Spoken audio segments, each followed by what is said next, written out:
Good evening, everyone, and welcome to this evening's webinar. I'm your host, Ruwaida Enes. This evening's webinar, entitled 73 Years of Palestinian Refugeedom from Refugee Camps to Shipwrecks. This event will be an online panel discussion delving into the ongoing struggle of Palestinian refugees from their 73 years of displacement to the journeys they are forced to undertake across the Mediterranean. Before introducing speakers, we encourage you to sign the My Return campaign, which is a popular voluntary initiative launched by the London-based Palestinian Return Centre (PRC) in cooperation with national and international pro-Palestine partners. The campaign was first launched in Jordan in cooperation with the Palestine community in the Jordanian parliament. The campaign culminates in a petition that calls for and reaffirms the Palestinian right of return. The campaign seeks to turn such an inalienable right into an international cause. The campaign seeks to garner the largest possible number of signatures on a petition confirming Palestinian refugees' devotion to their right of return. The petition clearly states that it rejects the U.S. deal of century and any other initiative undermining Palestinians' internationally guaranteed rights. Israel and U.S. have never ceased to undermine such an inalienable Palestinian right by denying the refugee status of displaced Palestinians inside and outside the occupied Palestine. The former U.S. President Donald Trump's recognition of Palestinian Jerusalem as Israel's capital, the campaign waged by Israel and U.S. against the United Nations Relief and Works Agency, and the U.S. suspension of its funding to Palestinian refugees, and the increasing calls to resettle the refugees in destinations other than Palestine are tactics which, though seemingly divergent, aim for the same goal, undermining the right of return. The right of return will never be negotiated away or used as a bargaining chip. The campaign is based on individual signatures on My Return petition through its official website www.myreturn.net. The petition has already garnered over 1 million signatures. Please sign it now. So without further ado, I would like to introduce our speakers. This evening we will hear from Rawand El-Aidi's father Mohammed El-Aidi, Mazen Ghariba, and Dr. Lex Stackenberg.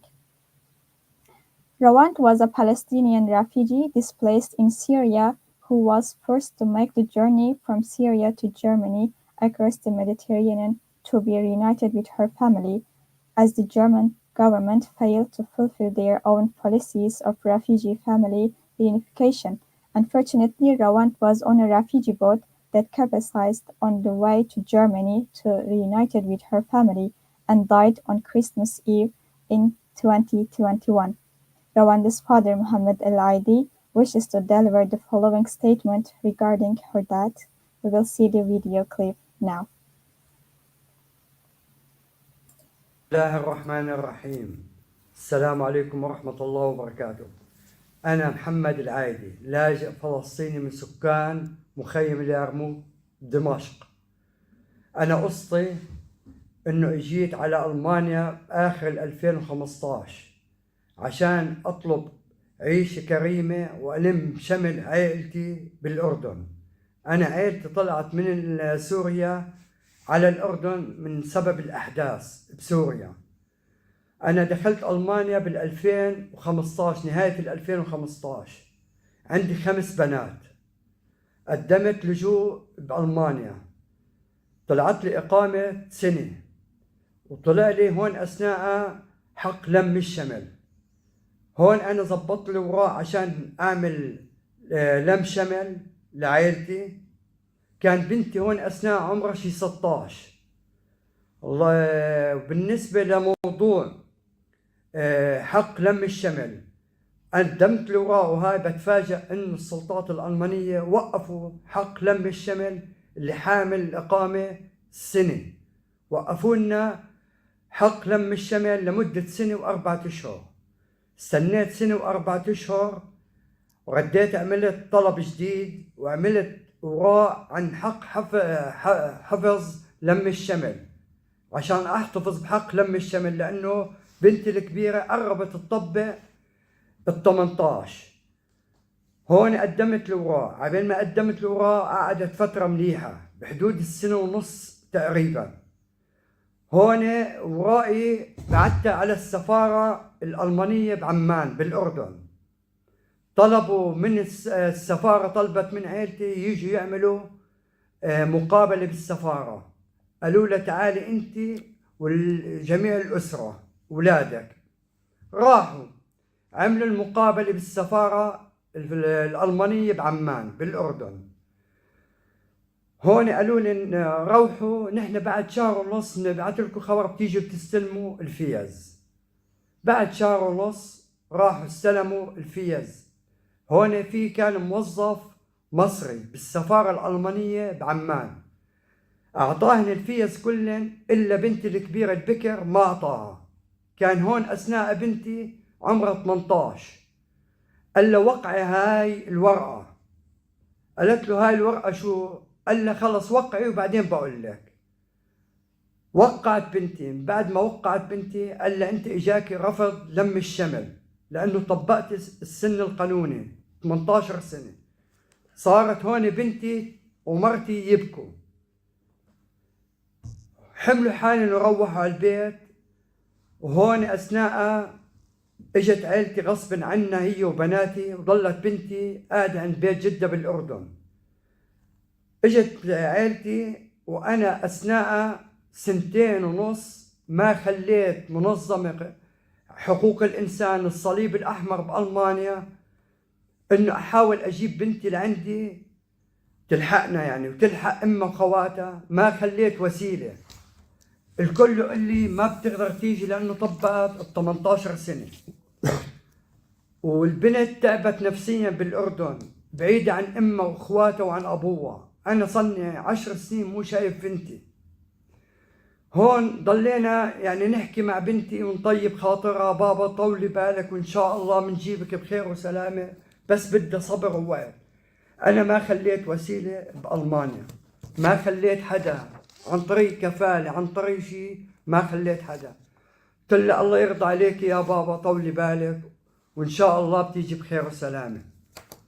قالت لي ماشي تكرم. البنت كل يوم تدق وتحكي وتبكي وتعبت نفسيا. هون أنا عندي أخت مقيمة بتركيا قاعدة. قالت لي بابا بدي أطلب منك طلب، في مجال أنزل على تركيا أقعد عند أختك؟ قلت لها ما في مشكلة بابا. نزلت بنتي من الأردن إلى تركيا. قعدت تركيا عند أختي 10 أشهر بالضبط أو 11 شهر.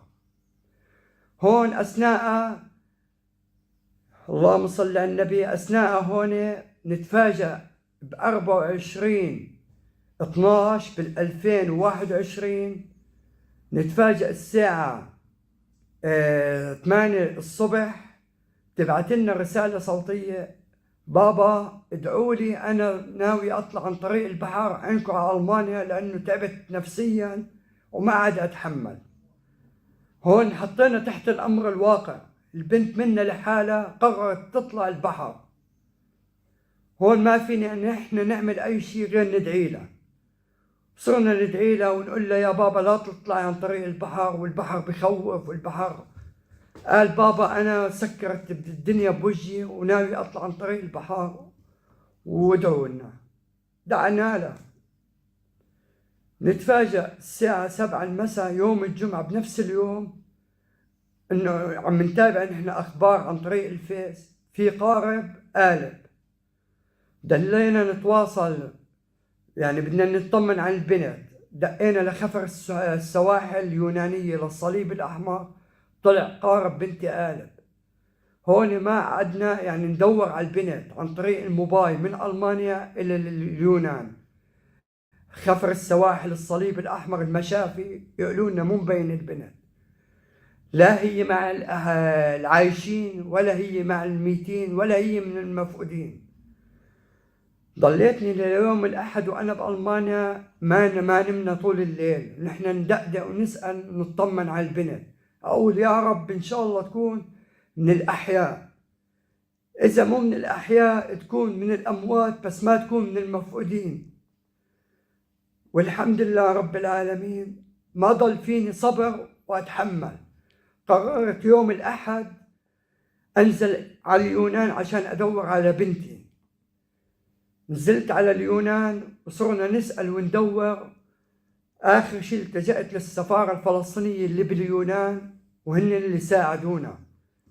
صاروا يسألونا ويطمنوا إنه تعال عنا على السفارة.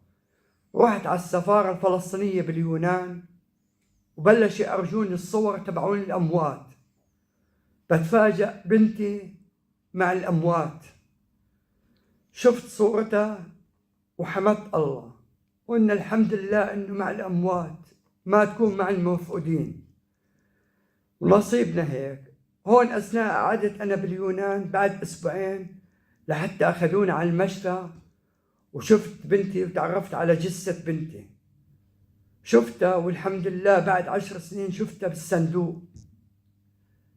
شفتها وودعتها وبستها وترضيت عليها وحمدت الله والحمد لله. بس أنا بتمنى من الحكومة الألمانية توقف مع القانون، إنه توقف هالقانون هذا، إنه بنت أو شاب يطبق السن القانوني وما يجي مع أهله. هذا ظلم ما بيصير.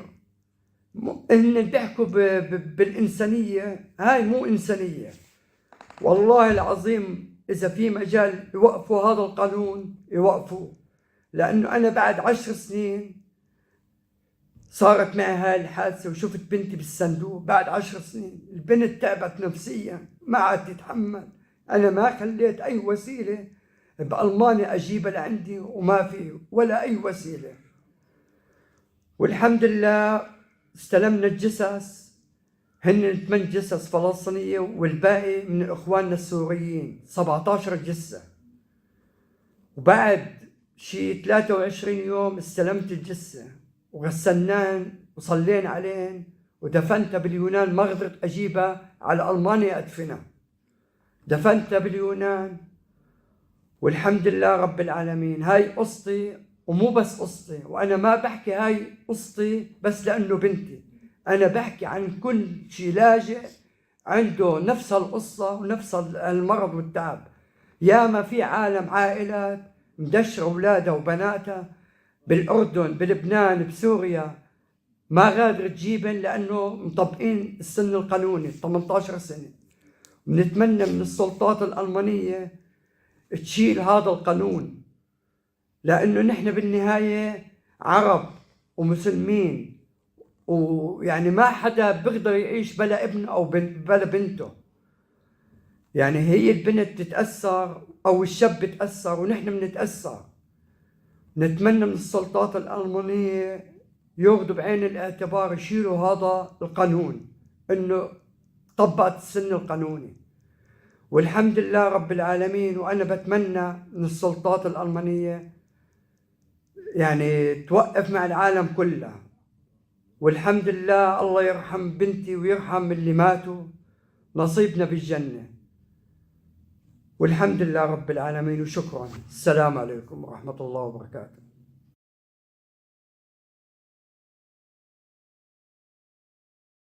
وعليكم السلام ورحمة الله وبركاته. Next we have Mazen Ghariba. Mr. Ghariba is a Syrian researcher and political activist. He works as a senior researcher in the Conflict Research Program, Syria team at the London School of Economics, where he focuses on the issue of local governance and civil society.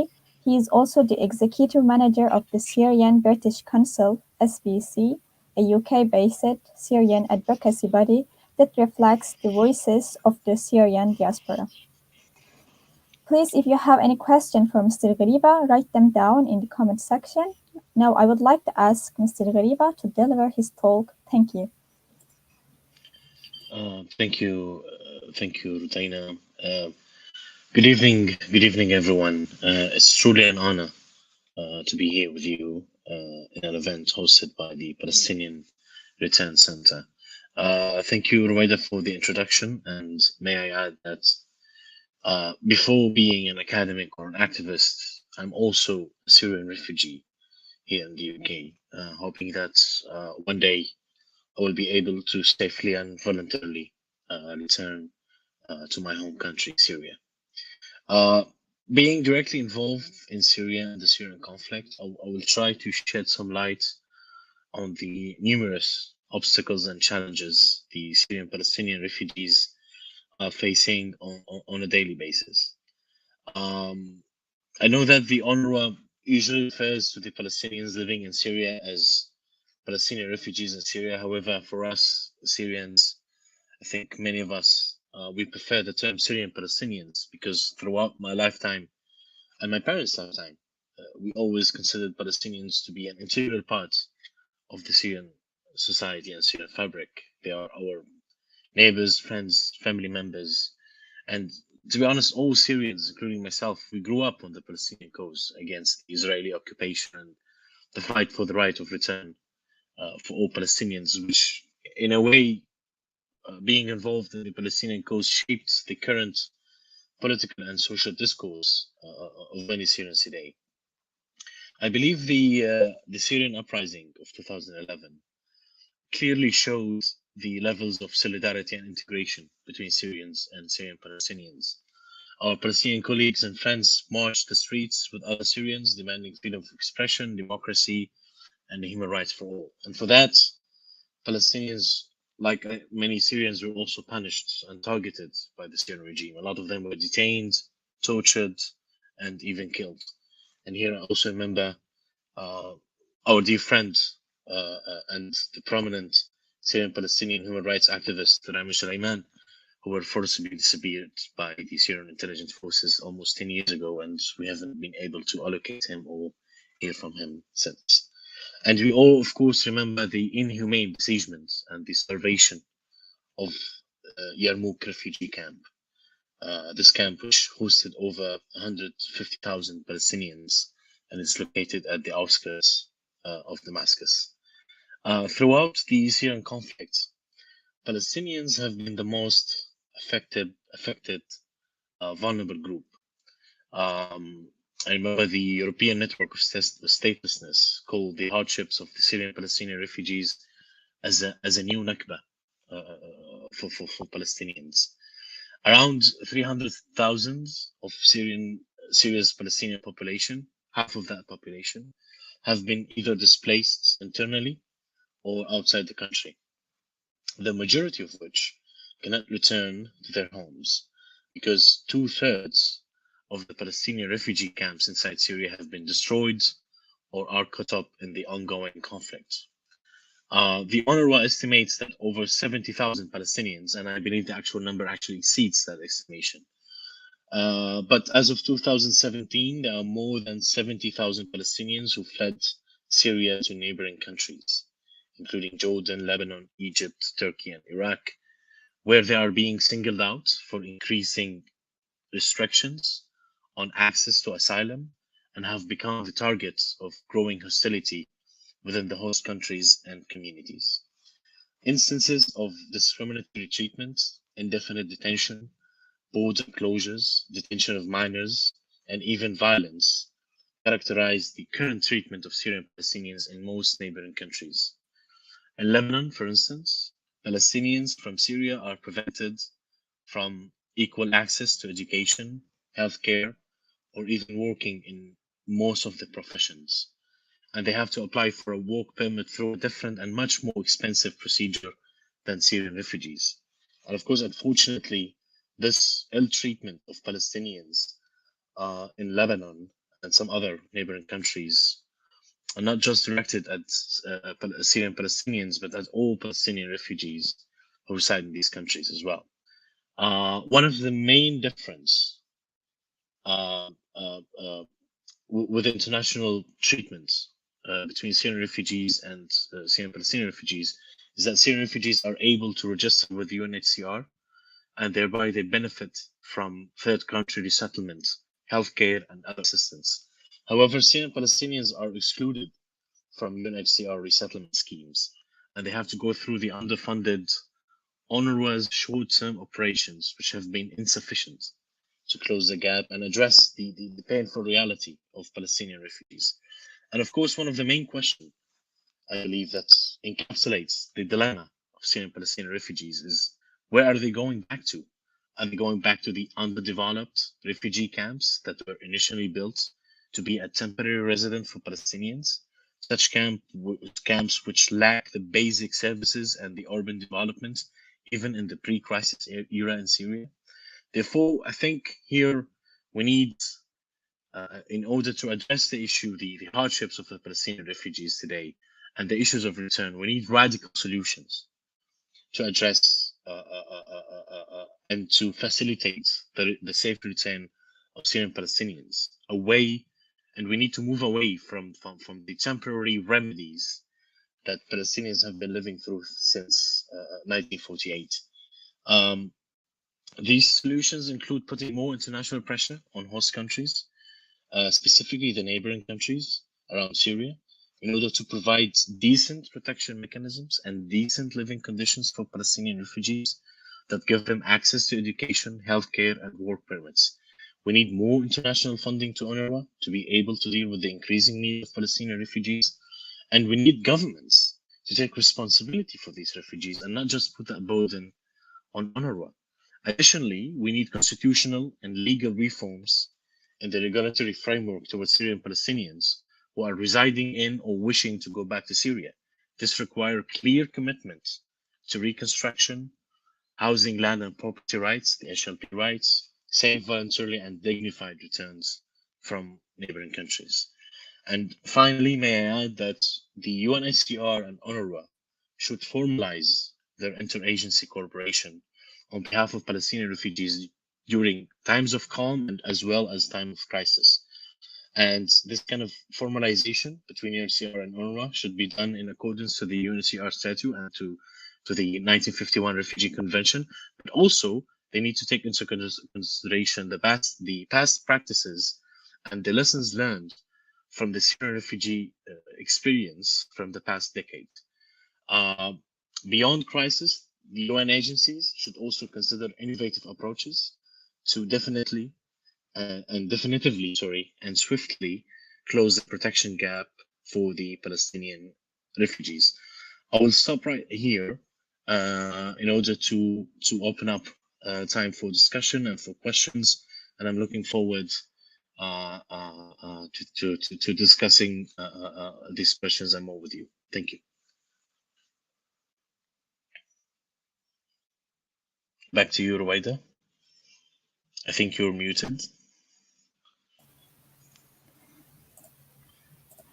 Thank you very much, Mr. Ghariba. That was very profound talk. Our last speaker for this evening is Dr. Lex Tackenberg. Mr. Tackenberg is Senior Advisor on the question of Palestine at ARDD, and he's a non-resident professor of humanitarian affairs at Fordham University. From 1989 until 2019, he worked in various field and headquarters positions with the United Nations Relief and Works Agency for Palestinian Refugees, most recently at its Amman headquarters, where he was the agency's first chief ethics officer.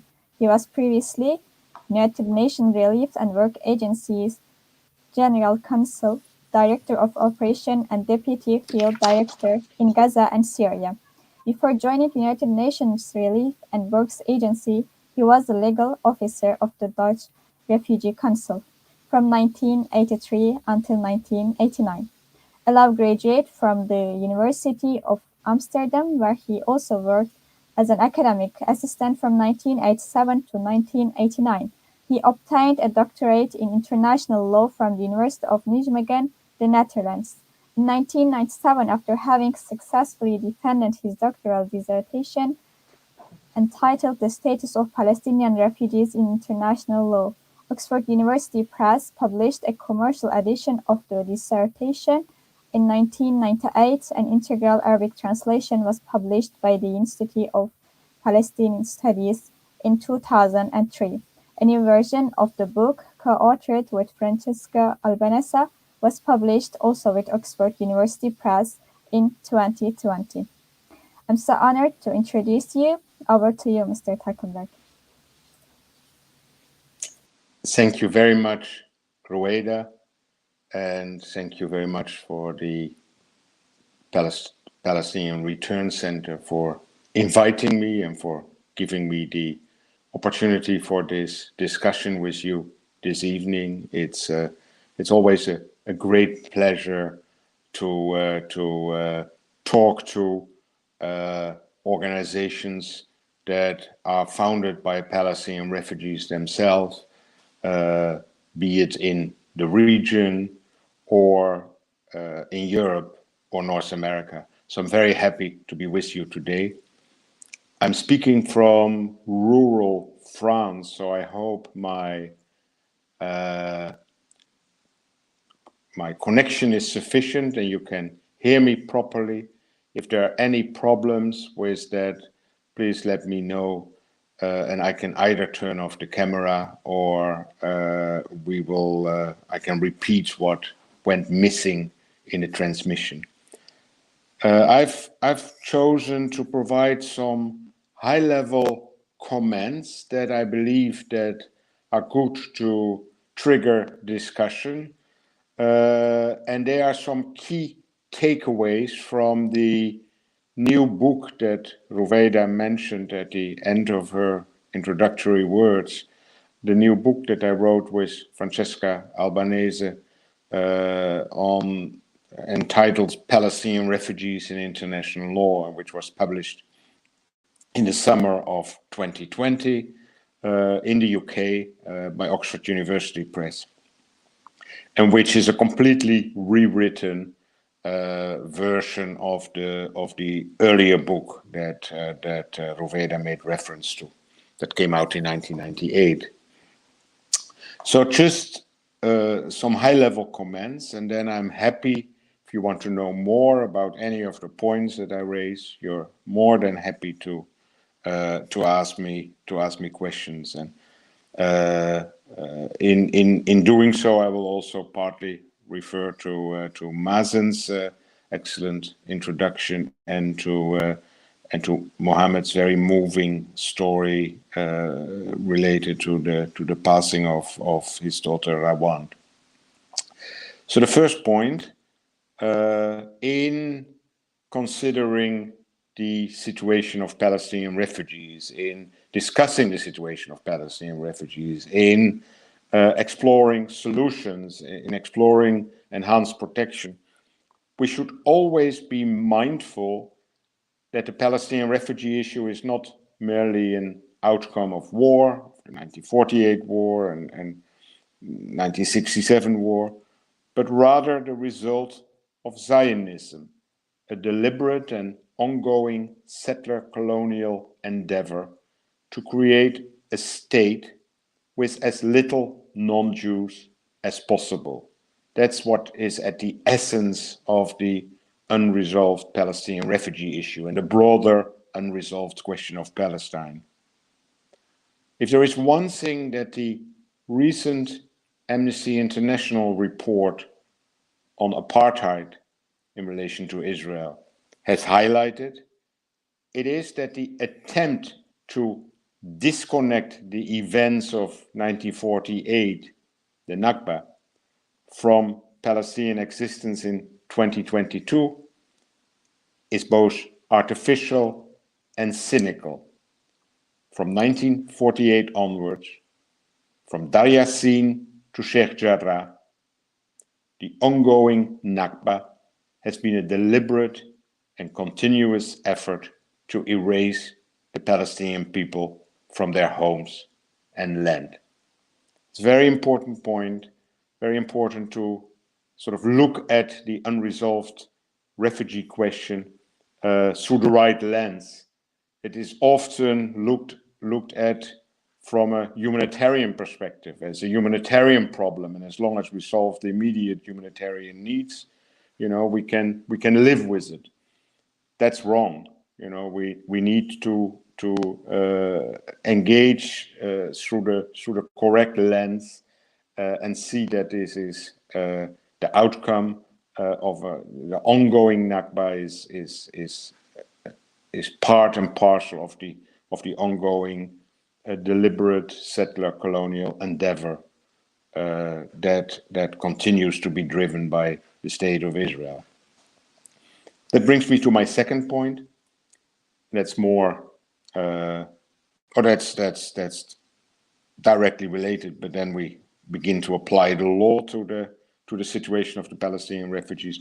Under international law, Palestinian refugees, including their descendants, irrespective whether it's the second or the third or the fourth generation, Palestinian refugees and their descendants have a right to return, to restitution, and to compensation.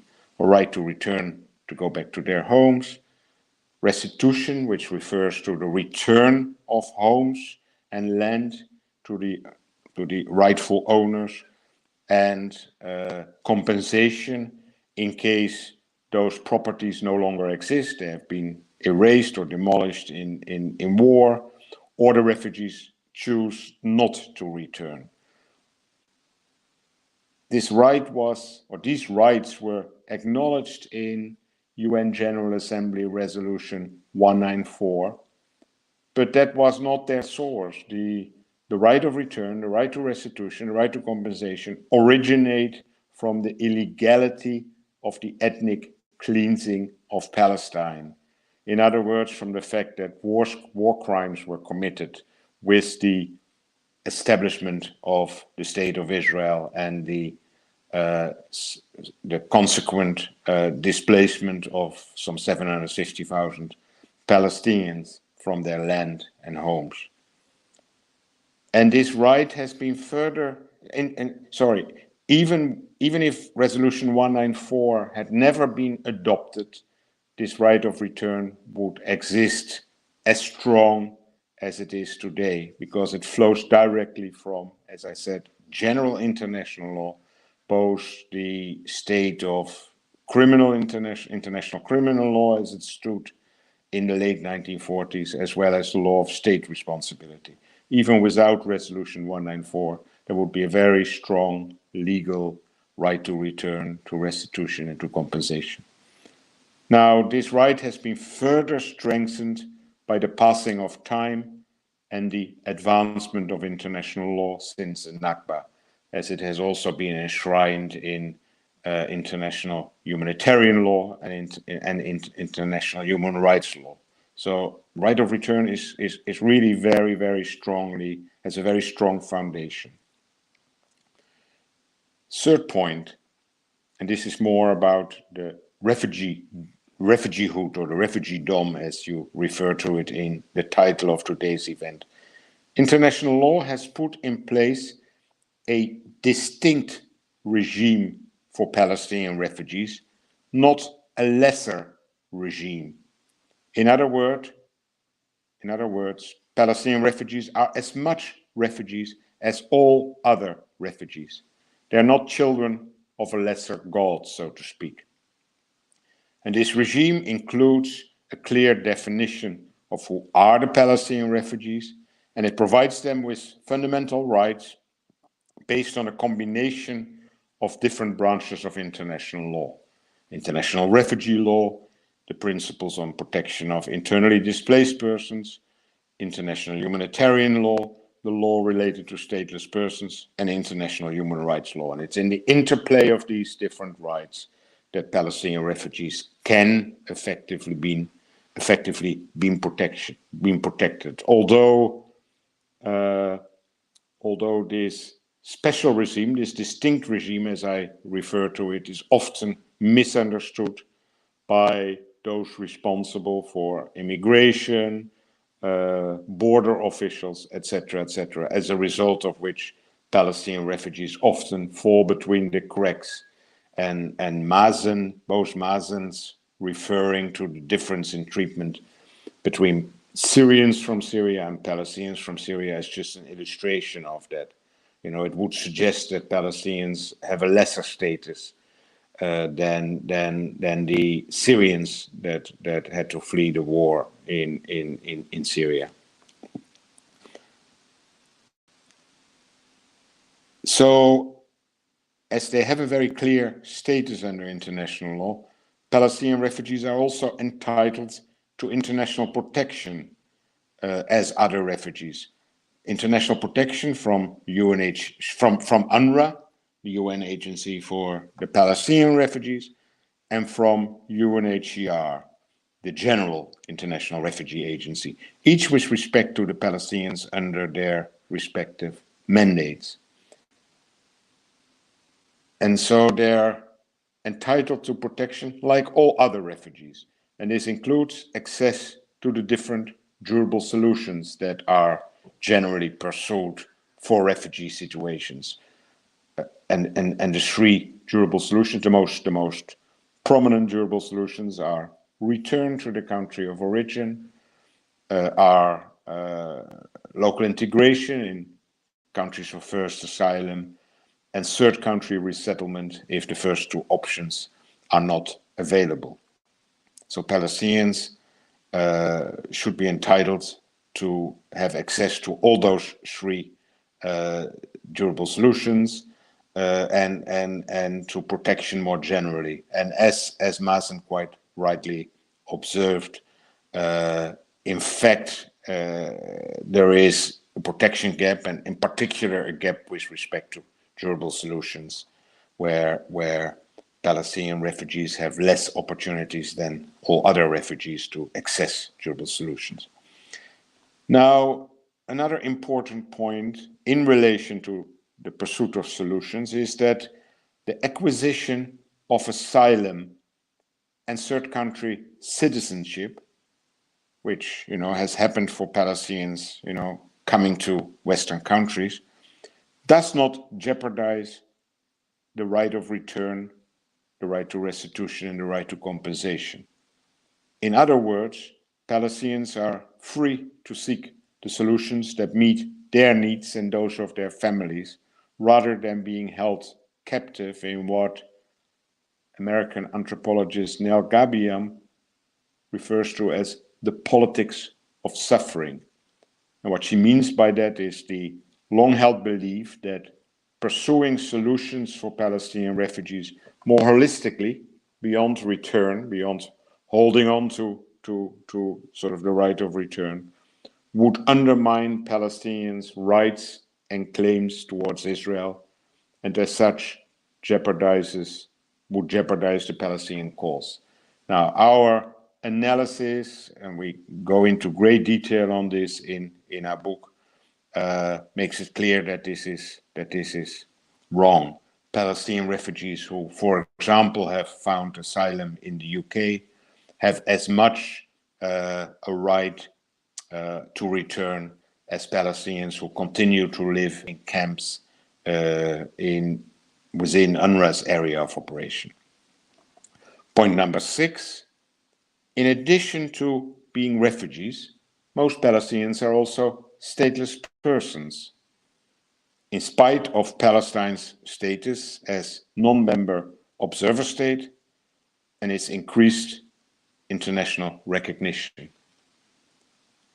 they continue to be stateless persons because although Palestine is advancing in its quest for statehood, the ongoing occupation prevents it from exercising sovereignty, and short of sovereignty, there is no legal concept of statehood that would bring to an end, that would enable Palestine to extend national protection to Palestinians and would bring Palestinian statelessness to an end. So as stateless persons, they should, in addition to the rights as refugees, should also enjoy the protection of the international instruments related to stateless persons. And then a final point, over the 7 decades of their exile, Palestinian refugees have been displaced, have been dispersed over all 4 corners of the globe.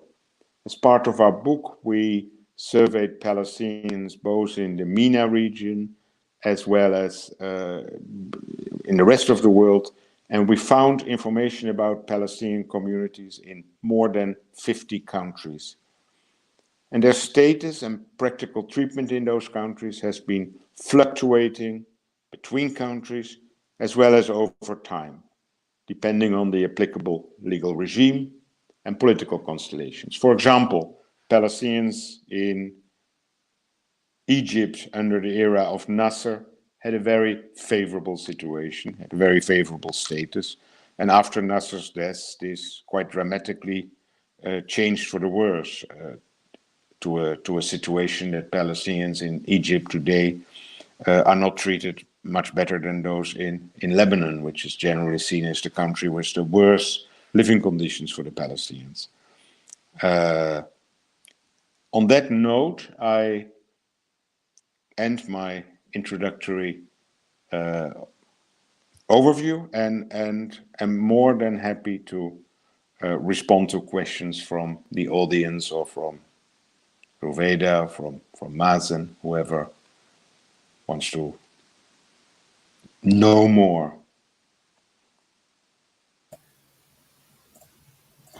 Thank you, Mr. Takenberg, for such informative talk.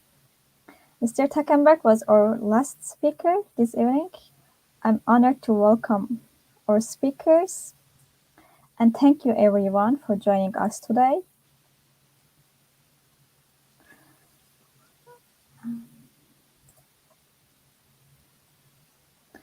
And please, if you have any question, write down in the comment section.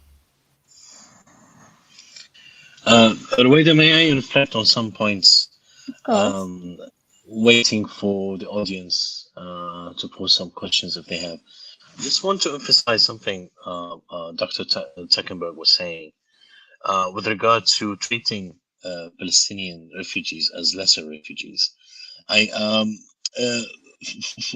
For a number of years, Syrians and Syrian civil society, specifically diaspora-based civil society and policymakers, have been pursuing countries involved in the resettlement program to treat Syrian Palestinian refugees equally as Syrian refugees.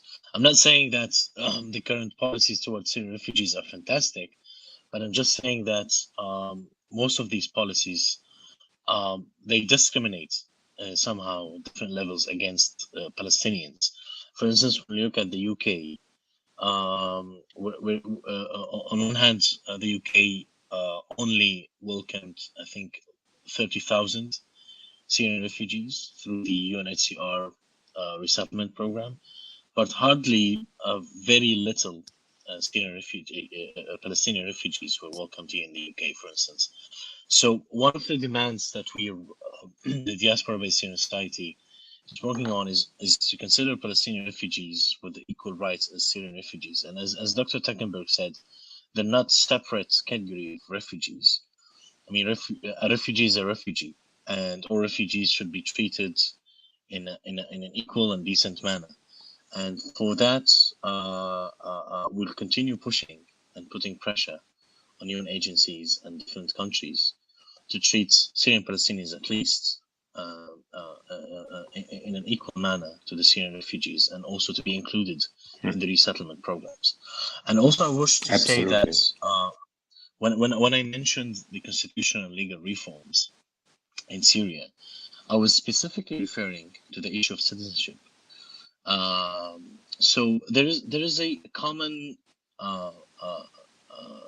trend that Syrians Palestinians in Syria were treated maybe in a better way comparing to other neighboring countries, specifically Lebanon, which could be true. Yes, I mean, Syrian Palestinians, they can work in Syria, they can own properties, they can access to education, they can access jobs, they can also hold a public office if they want to certain limits.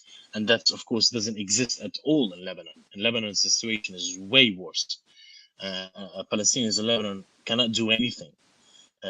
When you go to the Shatila camp, for instance, you can see that a lot of potential young people on the streets because they don't have proper jobs, they cannot go have proper education, and they cannot pursue any dreams. So in a way, it was better in Syria, but it was not nearly a suitable scenario, because Syrians who've been living there for ages, they don't have Syrian citizenship. They're not full citizens, and that should change. And that's why we also demand that, as Dr. Takenberg said, there's no contradiction between being a Palestinian with a Syrian citizenship or a Palestinian with the UK citizenship and still have the right to go back to the original homeland, to Palestine. That's why we need to put pressure. We need to put pressure on governments in order to recognize Palestinians who have been living there for ages as citizens, who have the right to return to their homeland if they wish to, if there was a safe, dignified, and voluntary mechanisms for Palestinians to go back to Palestine, that should be respected, but without depriving them from being citizens, from enjoying their full citizenship. Exactly. Here, I just want to say my final comment. Just we all, I think Syrians, we all take lessons from the diaspora-based Palestinian groups. I mean, for 73 years, the Palestinian cause is still alive. We're still talking about it. It's still we're still having lobbying groups, civil society activists, putting the Palestinian question on the table in parliaments and policymakers. And there are a lot to learn from the diaspora experience, the diaspora-based activism of Palestinians. And to be honest, all Syrians, I know that we always try to learn from the Palestinian experience and the diaspora. And finally, I just want to say, don't stop speaking about Palestine. We should be speaking about Palestine everywhere and at all times. And it's just some of the remarks I didn't have time to mention before. Thank you. Would you like to add anything, Dr. Lax Steckenberg, before closing our Well, webinar? I look forward to responding to questions from the audience. I think it is indeed very important, and I'm happy that Mazen was also referring to it, that Palestinians recognize, and also their advocates and their politicians recognize, that there is no contradiction between individual Palestinians pursuing protection, pursuing, more decent living conditions, whether they pursue that in their host countries in the Near East, or whether they pursue that by going to third countries, that this does not jeopardize their historic rights and claims to Israel, and as a result of that, it's also important that Palestinians are sort of that host countries don't use this politics of suffering that I made reference to, as an argument to deny Palestinians an improved situation, improved rights, and improved living conditions in host countries. That's what happened for many years. I've lived myself for more than 30 years in the Near East, in Gaza for a decade, in the West Bank, in Jordan, in Lebanon, and twice in Syria as well. So I know the situation in Syria from before the war, and so there was often a perception that or there was often indeed a perception that if living conditions of Palestinians would be improved, this would jeopardize their right of return, and this is simply not correct. Now, we know that for 73 years it has not been successful to effectuate return, to effectuate restitution of properties, to even obtain compensation. But that does not mean that this may not succeed in the future. The Amnesty report was a very important milestone in that respect. I mean, Palestinians themselves have for decades made the point that the situation that they were living under, whether it was in 1948 Palestine or in Gaza or the West Bank or in East Jerusalem, amounted to apartheid. And then the last 18 months, we have had a situation whereby it's not just Palestinians asserting this, but first Israeli human rights organization B'Tselem, and then followed by and then Yesh Din, another Israeli human rights organization, and then Human Rights Watch, and finally Amnesty International. And Amnesty not only emphasized, like Human Rights Watch had done, that the entire situation of Palestinians and Israelis from the river to the sea amounts to a regime of apartheid, but that it also temporarily, that apartheid started with the Nakba, started with the displacement of the Palestinians, and that the continued denial of return is a key component of the policy of apartheid. And I think that's a very important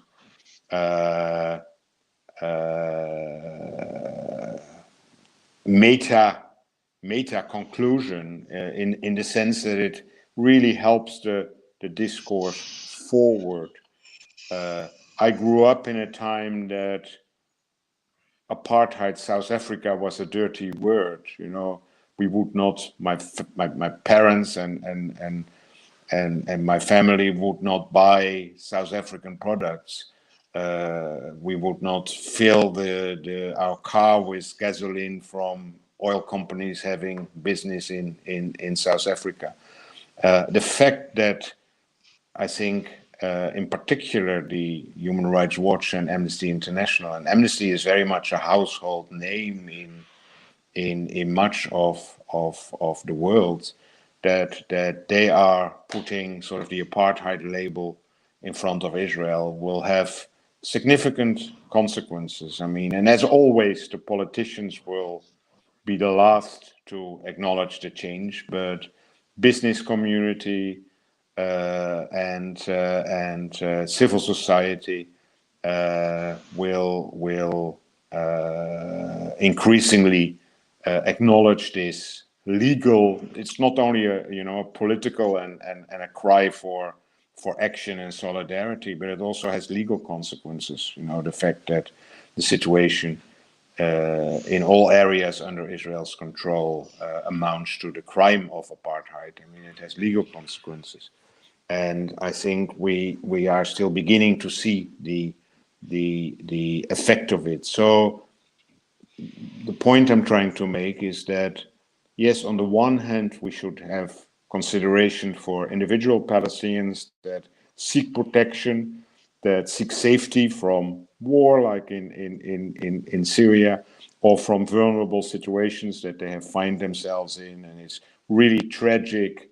One of the things that I've seen over the years, over my 35 years of being involved with Palestinian refugees, the most tragic situations are where families are dispersed and where people cannot succeed in getting together. And you saw from the story of Mohammed and Rawand, what tragic consequences that can have. So on the one hand, we need to strengthen and protect Palestinians who are in need of protection. On the other hand, there is all scope and all possibilities offered by international law to work towards accountability and to eventually work towards a more just overall solution to the origins of the Palestinian refugee situation. Thank you. I appreciate our speakers, and thank you everyone for joining us today. Please note this event has been recorded on PRC's Facebook and YouTube page. If you missed the beginning of the event, you can easily go back and watch it. And please keep out for Palestinian Return Center's upcoming events. So again, with that, we are closing our webinar with thank you. Bye-bye. Thank you. Thank you, everyone. Bye-bye.